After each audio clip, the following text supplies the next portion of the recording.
ஒரு நெகிழ்ச்சியான மனநிலையை தான் நம்ம சந்திச்சிருக்கோம்.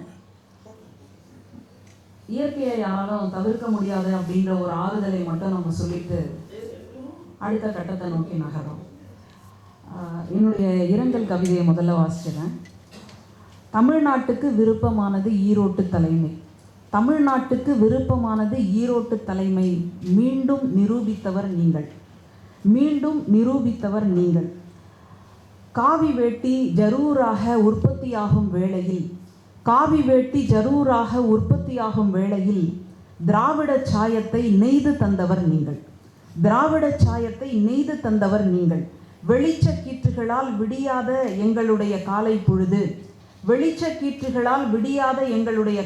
பொழுது முகநூலில் தோன்றும் உங்கள் கவிதை கீற்றுகளால் தானே விடிந்து கொண்டிருந்தது. திடீரென்று சாலை விபத்துகளில் பறிபோகும் பார்வையைப் போல எங்கள் விடியலை பறித்து கொண்டு வானத்து சூரியனாகிவிட்டீர். வாழும்போதே மறக்கப்படுபவர்கள் மத்தியில் வாழ்ந்த பிறகும் நிலைத்து நிற்கக்கூடியவர்கள் நீங்கள். பாரதியை பார்க்க வாய்ப்பு கிடைக்காத எங்களுக்கு காலத்தின் மகாகவியாக வந்த உங்களை தொலைத்து விட்டோமே. புயல் காற்றில் தூக்கி வீசப்பட்ட கூடுகளை தேடி பரிதவிக்கும் பறவைகளைப்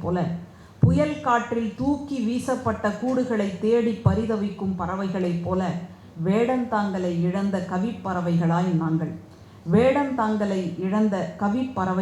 நாங்கள். ஆண்டுதோறும் குளிர்ச்சியை தரும் கார்த்திகை மாதம் இந்த ஆண்டு மட்டும் மனதிற்குள் நெருப்பை மூட்டிவிட்டு சென்று விட்டது. இவருடைய உயிர் தியாகத்திற்கு பிறகு இதுதான் காரணமாக இருக்கும். இன்னொரு கவிராஜனை வரவேற்பதற்காக இடம் கொடுத்து விட்டு சென்றிருக்கிறார். மனிதர்களை தேற்றிவிடலாம். வானத்து கண்ணீருக்கு பதில் சொல்ல முடியாமல் நிற்கிறேன் நான். அவரை பற்றிய சில நினைவலைகளை உங்களோட பகிர்ந்துக்கலான்னு.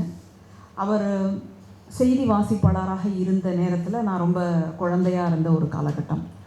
பிறகு அவருக்கும் எங்களுக்குமான நட்பு அப்படின்றது பேராசிரியர் அப்படின்ற அந்த நட்பும் இல்லை. அதையெல்லாம் தாண்டி பிறகு ஒரு நாளில் கவிதை எழுதக்கூடிய ஒரு சூழலில் புதுக்கல்லூரியில் ஒரு கவியரங்க நிகழ்ச்சியில் அவர் தலைமையில் நான் படிக்கக்கூடிய ஒரு வாய்ப்பு எனக்கு கிடைச்சிது. அது உண்மையிலேயே ரொம்ப இன்னைக்கு நினச்சி பார்த்தா கூட ரொம்ப ஆசையாக இருக்கக்கூடிய ஒரு நேரம்.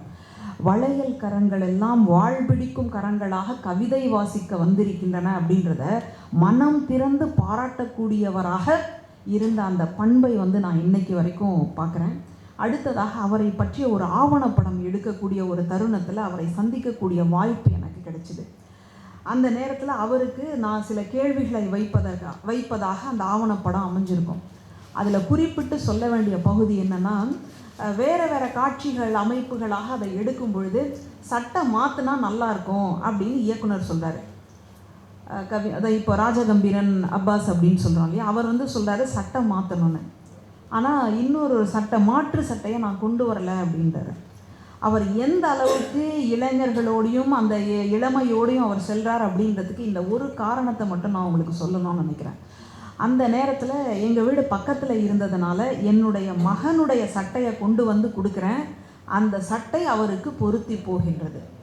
அப்போது ஒரு காலத்தினுடைய ஒரு ஐக்கானாக இருக்கக்கூடிய ஒரு நபருக்கு இன்னைக்கு இருக்கக்கூடிய இளைஞர்களுடைய சட்டையே பொருந்ததுன்னா அப்போ அவர்களுடைய சிந்தனைகள் தோறும் அவர் கடந்து வந்துக்கிட்டே இருக்கிறார் அப்படின்றது தான் இந்த இடத்துல நான் பதிவு செஞ்சுக்கிறேன். இப்போ தான் சமீபத்தில் கவிஞர் கவிமுகில் அவர்களுடைய பிறந்தநாள் நிகழ்வில் மகாகவி ஈரோடு தமிழன்பன் விருது அப்படின்ற விருதை எனக்கு கொடுத்து கௌரவித்தார்கள். ஒரு தம்பட்டம் அடித்துக் கொள்வதற்காக நான் இதை சொல்ல வரல. அப்படி கொடுத்து அந்த கர ஒளி அடங்குவதற்கு முன்பாகவே அவருடைய மூச்சொலி அடங்கிவிட்டதே அப்படின்ற ஒரு வருத்தத்தோடு கலைகிறேன்.